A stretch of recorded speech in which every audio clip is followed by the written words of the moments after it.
that I'm recording now. Good, got that covered because that's the important part. We have about double the number here who weren't able to make it or had to jump off that are looking forward to this. So we really appreciate you being here. And Stacy and I were planning to just give a really brief overview working with local media and then turning it over to Cynthia. So Stacy, if you wanted to start, it's all yours.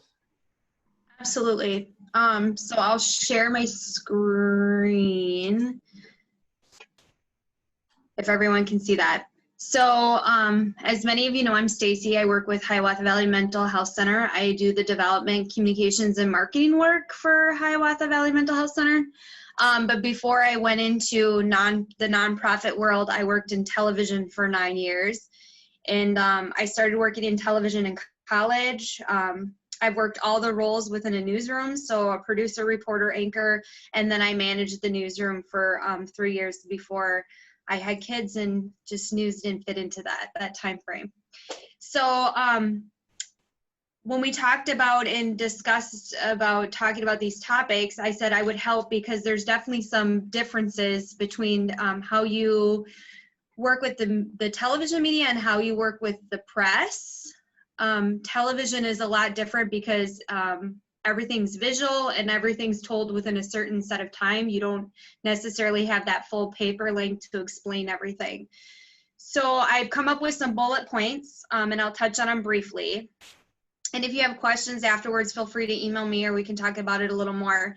So within television, some people call it a news release. I call it a media pitch. So when you have something going on within your organization, the best thing to do is to come up with the media pitch on how you're going to sell it to the television station. So the media pitch has to be something that's attention grabbing. It can be a story such as,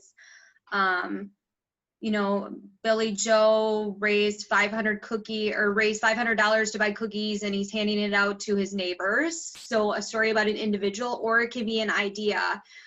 Something we did a story on a couple years ago, our crisis team had hit a record high for the number of people they were serving. So then the media came in and did a story around our crisis team and what they do and why the numbers were so high. So it just has to be attention grabbing. I always think when I'm writing something to the media, whether it's in a format and laying it out or just sending them a quick email, I always think to myself, why do I care? Because the individuals that are watching the story, they want to care about the story in order to watch. And reporters can only cover 2 to 3 stories a day. So they're going to cover the stories that the people care about the most. So just keep that in mind when you're writing them. Why do I care? You always can invite the media to your events, but same as always, when I share my event to the public, why is the public going to care about that event? If it's an open house, new location, honoring somebody who deserves recognition in the communities, those are all really good sellers. Something that's different with television is it needs to be a visual story. TV, everything is visual. Hardly ever do you see them throw up a graphic, which is basically what I'm showing you here, a piece of paper, bullet pointing stuff. They want to be visual. That's why television's there. So when you're writing your media pitch, you're thinking about the story. What can I show them to add to the story and make the story better? If you don't have any visuals, or the person who you needed a visual of doesn't want to be on television, and you feel like it's still a really great story, then at least try to send a photo or a quote, because then the television anchor or reporter can write up something to show on screen with that quote or with that photo to show something. With television, there's a time limit. All reporters and anchors have stories from 3 minutes to 2 minutes. Hardly ever does the story go over 2 minutes unless they're in a ratings period, and they're doing multiple stories. And what I mean by multiple stories is you probably heard of series on the media. They'll do a part 1 and a part 2, but those are very rare. Those are usually really complex stories that they cover. So keep in mind the time limit. It has to be told within that 30 seconds to 2 minutes. when you're working on selling that pitch, you want to make sure your sell is short. The assignment manager goes through all the emails of the day every morning, and he'll pull out the press releases or the media pitches that he feels are important. And trust me, there are hundreds of emails to go through. So make sure it's short, you're to the point, and you're selling it, and you're writing that what, who, where, when, so they know what's going on. It's always important to ask for an RSVP. You want to know if they're coming so you can prepare, and we'll talk about that further down. And if you can prepare, it's going to be a better story and they'll come back. So that's pretty simple. A hint, here's my trick. If you want to get more coverage on like an open house or a live event, try to aim it during a time when television is airing, so that 5 or 6 o'clock time frame. And when you throw out your media pitch, suggest like this would be a great live shot opportunity, because then it'll buy you more time on TV. They can be there active with you as it's going on, and then you'll get more coverage in the other shows as well, because they'll be able to film more, interview more people. So there's a trick. So you want to make sure you're sending out your press releases at least 1 week in advance. Yes, things come up last minute, and it's okay to pitch them last minute, but I will tell you, they plan ahead, the reporters' stories, and they may tell you they're coming to an event, and then breaking news happens and they won't show up. So it's kind of a, toss up. But I would suggest sending it at least 1 week in advance. If you're sending it further than 1 week in advance, make sure you're following up. So if you sent it 2-3 weeks ago, make sure you're following up then 1 week in advance, so it just, they didn't overlook it or miss it, which goes up with the follow-up. And then once you have the media here, or they're coming, make sure you have everything set up for them to go. Interview you, they're gonna wanna interview someone, they're visual. They're going to either want to interview 1 or 2 people. So in television lingo, there's 2 different formats of stories. They can either do a smaller story, which they consider a VOSOT, or a larger story, which is a package. And in a package, they will need 2 interviews. So I always have 1 interview ready to go and have another one on standby. And when the reporter walks in, I ask them what type of story they're going to do, if it's longer or short. And when they say longer, I know that I need to have my second interviewee ready to go. Again, make sure you have your visuals and what they're going to film. So when they show up and they ask you, well, what am I able to film? You can bring them to the spaces or areas or show them. So you have that all set up. That's really beneficial if we have clients in the building here, so I need to make sure like that room isn't being used by a client, or I'm not near a client that might be uncomfortable, so it's important to plan ahead. And then for a lot of places, and I know this works for us, I'm sure it's for Heidi, Susie, maybe Amanda as well, we need permission from all of our consumers that are on camera. It's really important to get permission from anyone if you're going to be filming them within the workspace. There are people that feel uncomfortable with it. You'd hate to have them come after you for filming them and they didn't want it. We're obviously HIPAA compliant here. It is a no-no to be filming our clients unless they want that to happen. At Hiawatha, we actually have a form that they fill out and sign, and then I file it away in their folder. So we know that we have that permission on file. It's however you want to work it, however your rules go, but it's just really important to make sure you do that. And then the last tip is to build those relationships. Once you have that one reporter that's hooked on your mission and your organization, they will keep coming back. They will keep doing stories. What I like to do is if a reporter comes and covers, for instance, we just had a reporter cover our Caledonia building and the opening of our Caledonia building. And while he was there, I also was pitching other stories. Like, did you know in Caledonia that we also are doing telemed services for individuals that are in the jail there, that we do assessments for recovery, and he already wants to come back and do it. So it's so important to make that connection. And in order to make those connections, you need to just have the rest in line. You need to, when they show up, have things ready to go. If you're unorganized and they're on a time limit because they have to get their stuff in the 5, 6, and 10, they're probably not going to come back to your organization again because it was just so much work to meet their deadlines. So that's television media in a nutshell.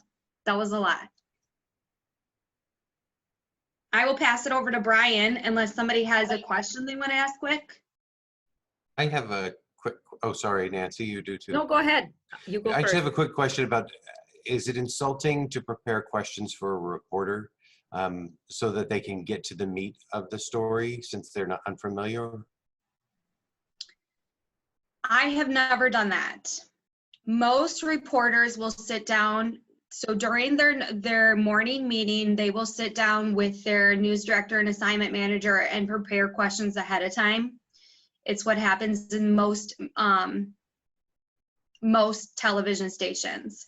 What I have done is, even though a reporter may ask a question like, tell me about your program, and it's so generic, I have worked with our interviewees, so our managers here, or our employees here that get interviewed, and I coach them on what to say. So I always say, well, they'll probably ask you what you do, you know, tell me about this program. And so I throw in what needs to be said, the meat of the story.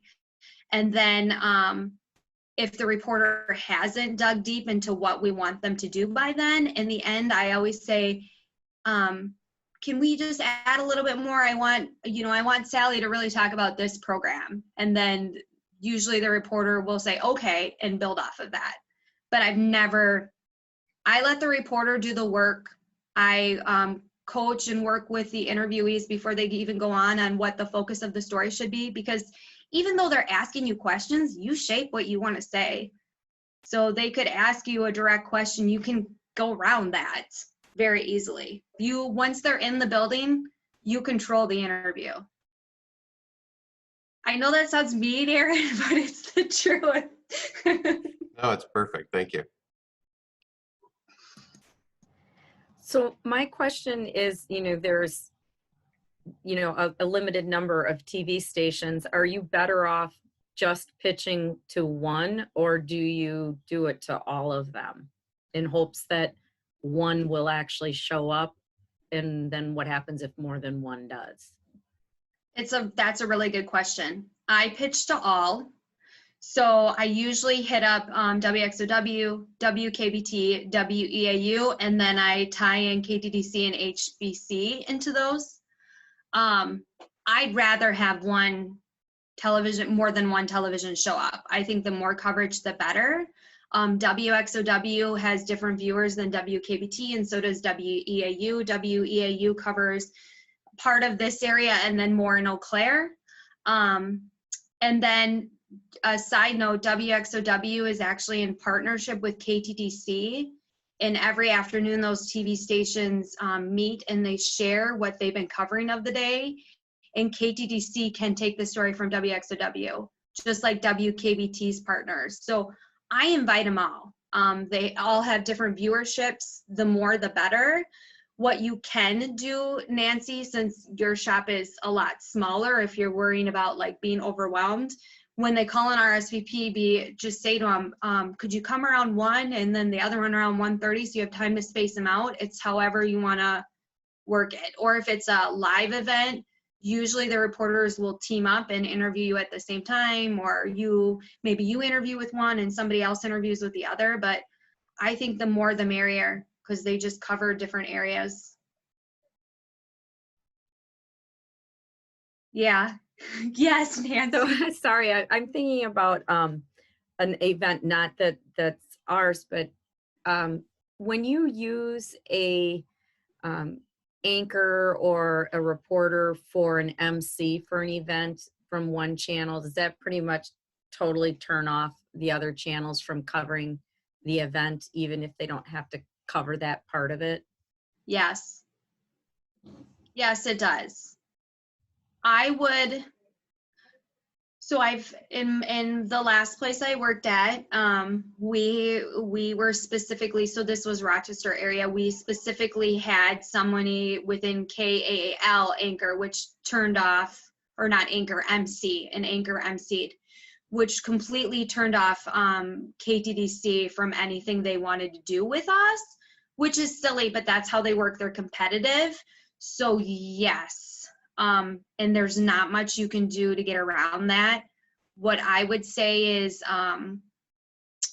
so through my research and experience, I knew that even though KDDC was rated the top station in that area, that KAAL covers more local news and they get more local viewers within Rochester, which obviously for development, you want to aim local for people giving. So that's why we went the KAAL angle and decided to do that. But yeah, it's just how they work. If you have one MC the show, the other isn't going to show up. So try to get as most bang for your buck if you have that happen. Ask them to sponsor, ask them to MC, whatever you can get out of that TV to get the most bang for your buck.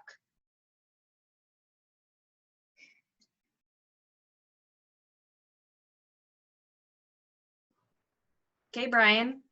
Yeah, thanks, Stacy. And I want to give a lot of space to Cynthia. So I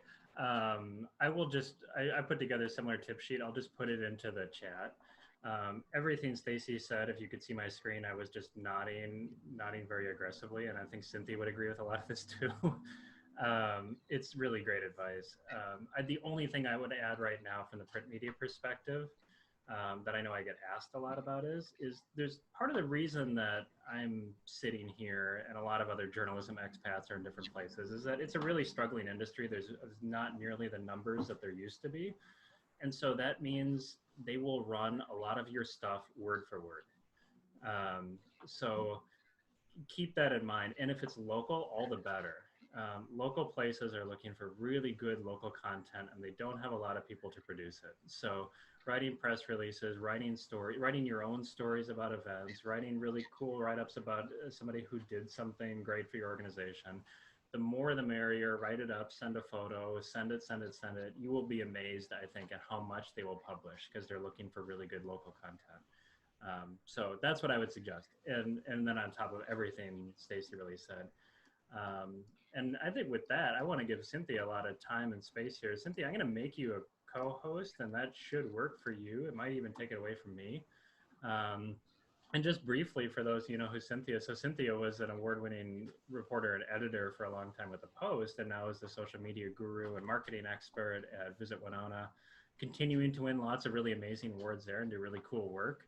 I think I've really liked watching the "Where Am I Going Next" in Winona videos, and not only the participation you get, but then the courage you take to go where people tell you to go. Right. And it's been such a cool way of building such a unique and like tons of voice and tons of kind of heart, a brand for Winona. Right. And so that level of engagement you get, I think, both from folks in Winona and broadly is really fantastic. So I'm just going to turn it over to Cynthia to talk, kind of give her the general topic of how to tell really engaging stories through social media. And I know she's got some good content and then is open for a lot of questions too. So Cynthia, we really appreciate you being here, both for the folks on the screen today and then recording this for a couple dozen folks who have asked for this but weren't able to be here today. So. Well, good morning. Thanks for having me. I think I know most of you, maybe not every single one of you, but so I do have a presentation that's going to talk about the different platforms. It's going to talk also if you decide you want to throw a little money at marketing, because, you know, telling a story in social media, no matter what kind of organization you are, what you're really doing is marketing. So let's see, I'll just share my screen. Give me a second here. And we will go through this. Okay. So social media marketing is, it's a bit of a confusing field. There are so many different platforms. So people feel a lot of pressure sometimes, even in really small organizations, to try to be everywhere because they hear, oh, so-and-so is on Twitter or Pinterest or Snapchat or Instagram. But if you look at these numbers, you will see that Facebook still is really the top of the pile. And I'm going to show you why. So so people of all demographics are on Facebook. You're gonna, no matter who you're all serving, whether you're serving educated, affluent adults, they're on Facebook. If you're serving young people, they're still on Facebook. You know, if your audience is very young, like an 18 to 24-year-old audience, you may do better with an Instagram or Snapchat account, because they're more concentrated in those places, but they still are very prevalent in Facebook. The other thing is that with the other platforms, Pinterest, Instagram, in particular, Pinterest, Instagram, and Snapchat, is that you would need to have content that's very, very, very visual. And I know for, you know, a lot of organizations, that's a challenge. So, so as far as your storytelling goes, really Facebook is still king. Okay, so here's some more statistics. I'm not gonna read through all of these, but basically, this is good news and bad news for you. So every 20 minutes, 1 million links are shared.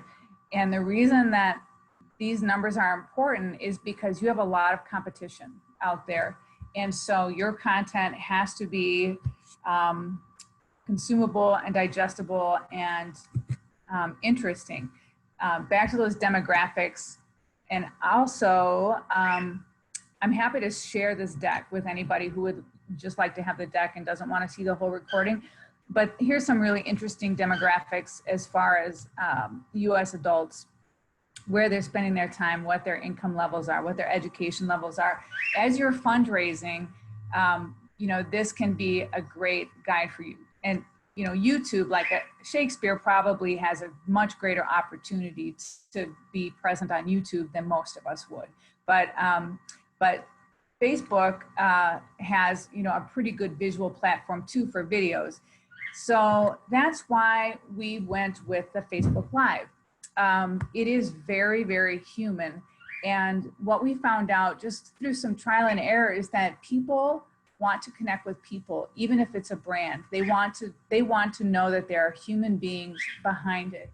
And so it's so important if you're trying to promote your organization, whether you're trying to build clients or build financial support, you have to remember that if you're bringing it into a social media space, social media by default is there for people to go to and be social. And so if you're going in and trying to sell and you sound like you're selling and you sound markety and you're using, you know, kind of pitch words, people will immediately tune you out. You will have such a difficult time finding a following there because people do not want to be sold to in social media. So being conversational and being human is absolutely necessary to build a following. You can do different things on a Facebook page, and we'll talk about Facebook groups in a minute, but on a Facebook page, you can do a lot of different things to try to be relevant. Sharing interesting articles is a very good way, things that are topical for the type of industry that you're in. You can ask people questions or put up polls once in a while, but you know, I'm sure you've all seen there are some pages that come across like they're just begging you to please comment, or tag your friend, and nobody really is going to do that. I mean, they might, one or two people, but that's just not, that comes across as selling, and people are just not going to do it. They're going to be turned off by it. Also use emojis. I know, you know, some of us adults feel dumb using little winky emojis or whatever, but there's some research that shows people of all demographics sincerely respond to these emojis. And so a post with emojis is more likely to be interacted with than a post that doesn't have them. Let's see. So without spending money, there are some ways to really expand your reach. And that basically comes down to everyone in your organization has personal friends and family. And, you know, depending on where they're located, you should leverage them and just frankly ask them, will you please share these posts for us? We need to expand our platform. We need to expand our visibility. And if you're not throwing money at it, then this is really the #1 way to do it. Facebook is a cruel platform. It has an algorithm that marketers spend half of their day trying to figure out. So it show certain posts to more people, other posts to fewer people. Some of it has to do with how well your last post was received. Some of it has to do with whether you're a brand or an individual. So Facebook will show, if it comes from an individual share, Facebook will show that to far more people than if it comes from a brand. In general, you can expect that even if you have a massive following, so Visit Winona, it's not a massive following, it's about 16,000 followers on Facebook. And we know that on an average day, Facebook might show our post to about 10% of that if we're really lucky. And then, you know, all we can do is pray for some viral reach with it, that people engage with it, because when they engage with it, then it's it appears to their friends, and then we, you know, get some bounce out of it.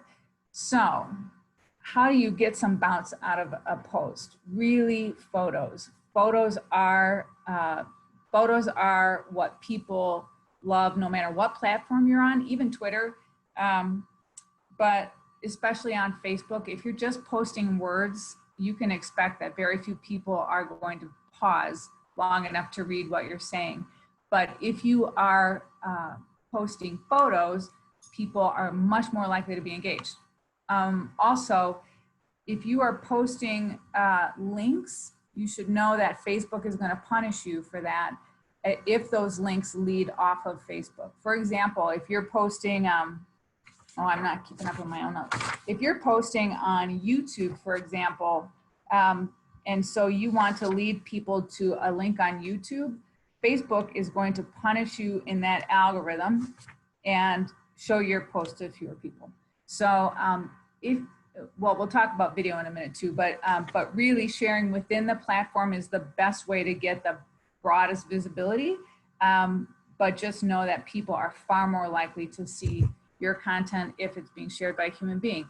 So what if you don't have photos though, right? It's, you know, there are lots of organizations that have, you know, confidentiality issues, and you know, they're not sharing Big Brothers Big Sisters or Hiawatha Valley. I mean, you're not sharing photos except for in really, you know, particular circumstances of your clients, but you need to have something visual. Pexels and Pixabay are two stock photo agencies that are completely free. And actually, so Pexels, I'll use Pexels for marketing sometimes. I do marketing for a few different clients, and you know, one of them is a construction industry client, and I don't have any construction industry photos in my portfolio of photos. So you can find just about anything there, and they're actually very good quality photos. And why they are offered for free, I've never really quite figured out. I think that these are photographers who are maybe, you know, semi-pro or amateur trying to build a name for themselves. I don't know, but there are some really great photos there. And so, sorry, my bird now hears me talking, and so he's going to chime in. So video. The Facebook Live series has done as well as it's done because people liked connecting with human beings. That's really, you know, and also they liked being in control of, like, they would send, you know, make me climb Sugarloaf and go ice skating, and, you know, just almost like sense of humor kinds of things, because, you know, they knew I was dreading it. But more than that, really, it was just that we added a face, me and sometimes my assistant. And so I just have to say, it's not so much me, I think, as the personalization of Visit Winona's brand. I cannot overstate how important that is now. And it didn't used to be, you know, those of us who are like 80s children, when the internet started to come around, everyone loved the anonymity of it. And that was really how it survived for a decade until the later 2000s, and people started to not trust anonymity anymore. And now people would like to interact with human beings. So when you are considering video, I know that everyone is not comfortable in front of video, but it's not as bad as it sounds. I swear to God, I did not want to do the Facebook Live. I tried to make my assistant do it the first day, and she said, I can't, I'm an introvert. And I just said, you know, shoot. And so I did it, and I thought we would never do another one. And, you know, it ended up, it was not as hard as it looked. But really, if you're talking about video, it doesn't have to be something that's dramatic. It could be just humanizing your office. Hey, meet Sheila. She's our office manager. You know, it was her birthday last week, and she's got a Pomeranian she brings to work once in a while. I mean, you just are creating a presence as people, and then people are just much more likely to want to interact with you. As I said before, try to upload your videos directly to Facebook instead of putting them on YouTube and then linking to it from Facebook. You'll do better. You will do much better if you just straight upload it to Facebook. What Visit Winona does is both, actually. So we record and upload all of our Facebook Lives later onto YouTube, but then we stream them live on Facebook. Let's see. You can share video content too. Video content is one of the most engaged with things on the Facebook platform. However, there's some things that people hate. This note about captioning the video, I don't know how many of you are working in some kind of, you know, like movie editor where you can do this, but here's why it's important. People hate it when the sound automatically starts when a video pops into their screen. So you can increase your viewership quite a lot if you're able to caption it. If you don't know how to caption it, you know, my advice is a couple of different things. Actually, one is that I would tap into a college kid, because especially someone who's studying in a multimedia sort of an avenue, they're going to know how to do that. Also, if you just can't find a human being in town or that you know who can do it, because it's, you know, it's not difficult to do. You just need to have a software platform that you can edit the frames of your video in. There's a group that's called Fiverr, FIVRR.com. And Fiverr is a strange collection of professionals of every sort of variety, and I mean every variety, that will do gig work for as little as $10, you know, or they will do a project for you. They call it Fiverr because a lot of them have just like a little sample of their work for $5. And so they'll do a little project for you for $5. It's all run through the platform. And so there's some safety measures in place. I had a woman from Nigeria build an entire website for me for like $300, you know? And so you can, they're not all foreign people. There are people all over the world though that are in this platform, but there are a lot of people from the United States, a lot of people who have really special skills that you just need once, you know, or you need once a month or something like that. And I found that was a really good way to find some expertise without having to pay a lot of money for it, and get it done in an efficient way. Let's see. Yeah, live is really popular, you guys. I mean, going live is probably your best choice if you're going to do video, because then you can go live and then you can save it, and then have it in your video content as well. So Facebook groups or Facebook pages, it's a bit confusing trying to sort out between them, but they really are incredibly different. They have different purposes. A Facebook page, you can think of it as like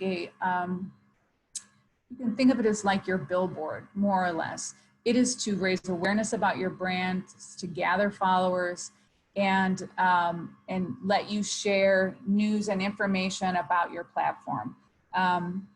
When people follow you, if they interact with something, it will show up to their friends. So you can get some viral engagement out of the things that you're posting.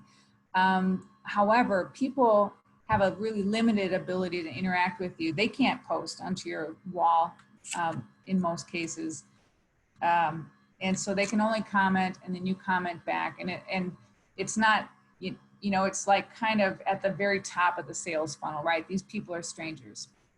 A Facebook group, on the other hand, you can let anyone post to it. You have a lot of control, right? So I'll talk more about that in one second. But you are able then to attract some of your more loyal people and then deepen your relationship with them by having an exchange that is ongoing that they can participate in.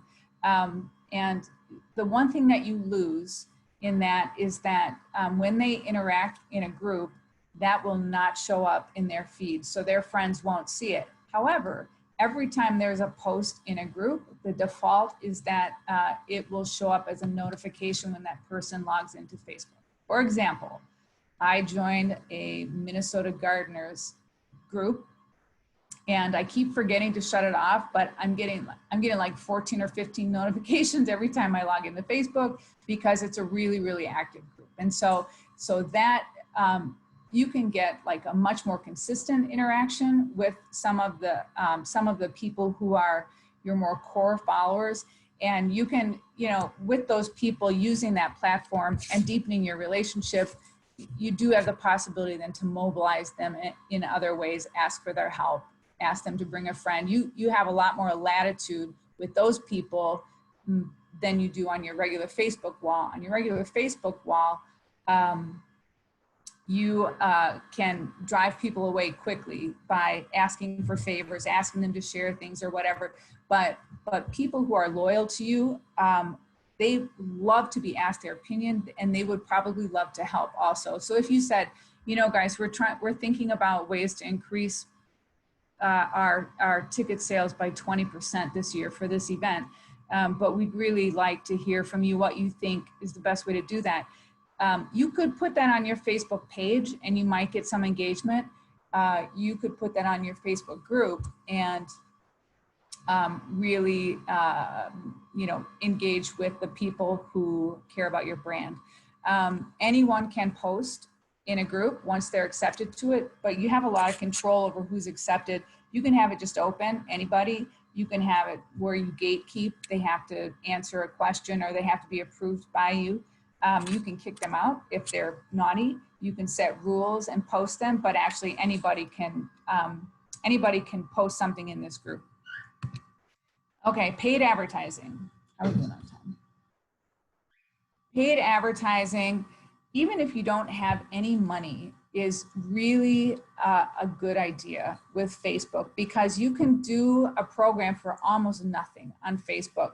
So you would look down that side to the promote button. That's where you would go to start doing most of your advertising. So boosting is the lowest hanging fruit in Facebook advertising. And I'm sure if you've posted on Facebook, you see the little question, box underneath, boost the post. So what happens if you boost that is that you can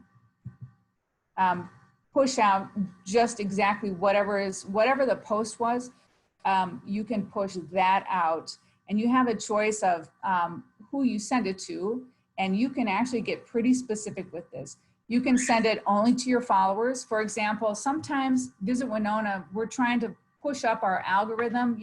Maybe it's been low, so we're trying to push up our algorithm. So we'll take something like this post, which is really popular, and then we'll boost it only to our followers. And so what we're trying to do is increase our engagement so that then Facebook says, oh, they're posting really good content. And so then it'll show our next post to more people organically. Sometimes we are posting to strangers where we're just trying to raise awareness and try to build followers. There's a couple differences between boosting posts and placing ads. One of them is that in the top content part, you can have as much wording there as you want when you're boosting a post. In an ad, you have 90 characters. You have to really have a very limited amount of text in the top. But you can specifically say what age group, men or women, where do they live. You can also say what do they like, what are their demographics. You get to all of these, through that promote brand. You can get to the field or by clicking on the boost post. And so you see down at the bottom, it says, your potential reaches X number of people. Don't be fooled by that. I've never, ever seen it actually, never. I've never seen it go to that many people, but but you have an ability to target really, really, really specifically. So for example, sometimes we will target for like people who have anywhere in their interests, Winona State University or St. Mary's University or other things, you know, Shakespeare Festival, classical music, if we're trying to push Beethoven, you know, whatever. You can be so specific. Also, you can, you know, they try to push you to do 7 days or 14 days, but really on that little calendar link, 2/3 of the way down, you can set it for as many days as you want. And you can set an amount in the total budget for as little as like $5 a day if you wanted to. And I strongly suggest that you just try it, that you sample with that. You can set an end date, you know, so that it doesn't, you know, drain your account after you forget about it and it goes for a year. But if you set it even for just like $5 a day and set it for 2 weeks, you know, so your spend is quite low. But what it does is just kind of keeps pushing you out there, pushing you out there, pushing you out there. That estimated reach. I mean, so look at this one. We were spending $8 a day and it ran for 10 days and our estimated reach was 1,400 to 5,300 people. That'll change day to day. It has to do with how many people log in, how many people are scrolling and so forth. But it's a very low cost way to get into pushing your page out to strangers. A traditional ad, if you need to drive traffic to your website, this is a one place where Facebook doesn't hurt you so much if you have a link to outside. They know that what you're trying to do is build your brand. And so a traditional ad can also be created through that promote button. And I would also use this if you wanted to also appear like in Instagram. You wanted to appear in the sidebar or in the middle of the, you know, content. Facebook will take, if you allow it to, Facebook will take that post and it will put it wherever it can, wherever it fits. And I have found that it usually does a better job than I would of finding spaces and places for posts that we're doing. So a couple things though about placing ads. Facebook hates text on anything. I think that this got rejected actually. And you know, you can post it and you think it posted and then you go back later that day and it's gone through some sort of, you know, cruncher and it kicks it back to you and says, no, this isn't of visual interest to our platform because it has too many words on it. So really a good rule of thumb is less than 25% of the image should have wording on it. That typically gets through. You can request a manual review, but I don't know that this would have even still gone through. Let's see. Here's a cool thing about doing an ad. You can put a video in an ad, and I think that that's a great idea. If you have just little clips, you know, that you've gotten some help to create, and they're nice quality, I would definitely use those in this, in an actual Facebook ad. Also a slideshow. People will, if the first image is interesting, they will click through more images. So if you do have images that are reflective of your brand or would engage people, a slideshow is really cool. But again, that 90 characters of text. So you see, Winona's an amazing place to visit. Like this, we just, you know, and actually we developed that more than that, but it just goes to show, you know, from the boost where it was probably 400 characters of this story that we were telling, an ad, it really has to be short. Okay. You get to select what kind of button you put on it, you know, learn more, whatever, and tell it where it's going to lead. And again, this, I would definitely, if you've got a website that you're trying to drive content to, that is a good place to boost it. So automated ads are what I was saying, where I let Facebook decide where the ad shows up. And I think that it is a really good tool for getting your ad into a lot of different places that you might not actually be considering. Like for example, on Instagram, you know, Facebook will look at algorithms. It will look at engagement in one spot and then try in another spot. It's just smarter than we are. And there again, so just showing you $5 daily budget.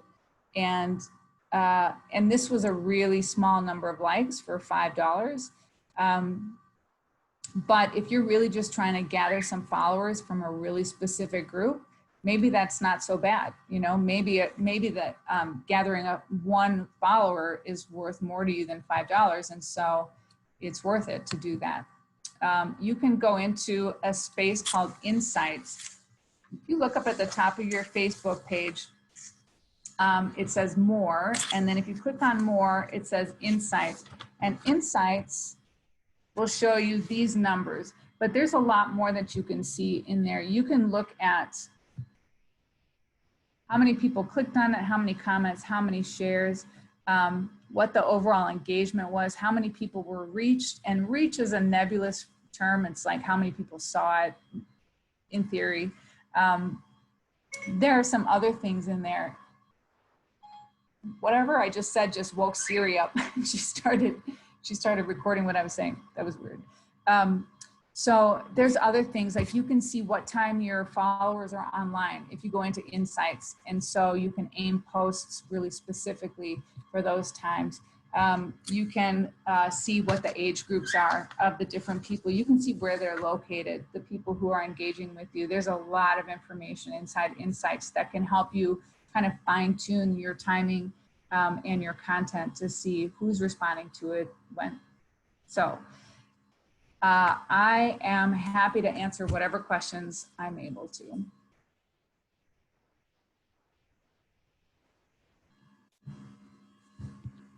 I have a question, Cynthia, about how often to post on social media before you like start to wear out your audience base. Yeah, well, here's the thing. Because we know that Facebook posts to so few of our followers, you have a pretty wide latitude to post. You know, I'll tell you, marketers really disagree about that. Some say like 3 times a day. I completely disagree. I think, you know, for Visit Winona during non-COVID time, we would post like once a day something. And at this point, we're just posting like every other day. So I think something in between 3 and 5 times a week is a good number. I'll tell you this, when I first joined Visit Winona's marketing effort, I did a lot of research on what we were going to do. And they had been posting every day, just something, just, you know, sharing a post or, you know, I don't know. It had very low engagement because none of it was particularly great content. So it had pretty low engagement, but they were posting every day and didn't understand why it wasn't working. So when I took over, I changed that and we posted 3 to 5 times a week. Usually it was like 3 to 4 times a week at the very most, but just picked, you know, a really great photo, a really cool story, you know, or whatever. And the engagement went up like 1,000% over a 12-month period to their page. And so even though we were posting far fewer posts, the content was better. So really it's about the content, as much good content as you have. Beware of posting, you know, bad content you know people are not going to engage with, because then Facebook suppresses your feed lower and lower and lower and shows it to fewer people, because it assumes if you don't get engagement, then Facebook assumes that you're not posting good content. So you just have to find some kind of like a delicate balance in there, you know, between what you know people are going to engage with and what you need to tell them. Yeah. In a community the size of Winona, what would we think or expect a high level of engagement to look like? Do we have a sense for how many people would follow or like our page and, you know, things like that? No. And you know, I'll tell you why. It just has a lot to do with what your product is, you know. I mean, Visit Winona it's a tourism product, so it evokes kind of this heart sense from people. People feel strongly about the community. We have a lot of followers. Most of our followers actually are not from Winona.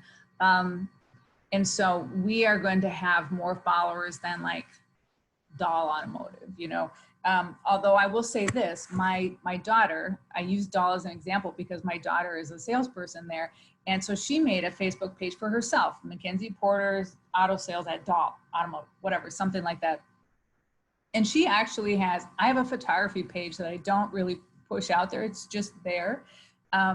She has more followers in 6 months than I've had in 5 years. And it's just because she shared it to her group and then her friends shared it. And so it's really about getting people to engage and then share and then exposing other people to the content. I mean, it really, Merrimack Canoes, for example, and Sanborn, they have like 35,000 followers. I mean, it's an insane number of followers for such tiny, tiny companies, but they do a really good job pushing their content out and sharing it with people who are passionate about it. So finding the people who are passionate about whatever it is that you're doing is the key, really. Cynthia, what would be some steps that people could take to begin to build the base? Like, say there has been a Facebook page that really has been dormant, and so it's starting kind of at the ground level. How would you recommend beginning to turn that into something that's dynamic and active? Does it have followers? Very minimal. Okay. I think that if there's any way to put money into a marketing program, doing that like $5 a day thing and keeping it pushing out there is a really good way to start getting visibility. But also assuming that the organization has multiple people associated with it, I would very directly ask or expect, a board of directors or employees or anyone that they be asked to share it from their personal page. The other thing, the kind of the approach that we started with Visit Winona, because Visit Winona had, quite a few followers, like several thousand followers when I started with them, but their engagement was nothing. They would post something and they would get 3 likes on it. It was very, very low engagement. And which is a vicious circle, because then Facebook shows it to fewer people, then they get lower engagement, and pretty soon you're just on the bottom and it's a dead page. So one of the things that we did was really change the tone on the page. And I think, depending on your product, you really, have to decide for yourself what kind of tone you can speak to people in. But what we found was that something that sounded very personal was much more appealing to people. So we just said, hey, you guys, using a tone exactly like that. Hey, you guys, can you help us out? Here's our mission. We just really want to tell a lot of people about Winona. So that little core group that you've got that is following you, you engage them with just kind of a plea for help. You say, here's what we're trying to do. We are going to get to 100 followers by the end of next month. Can you help us? And then people become engaged.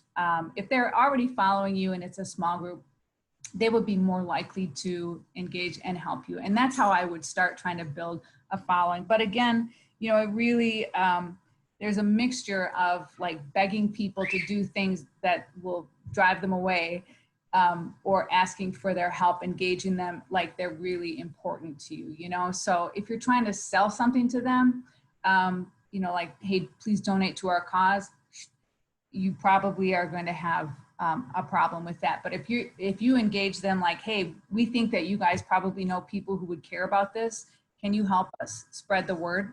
I think that you could do better.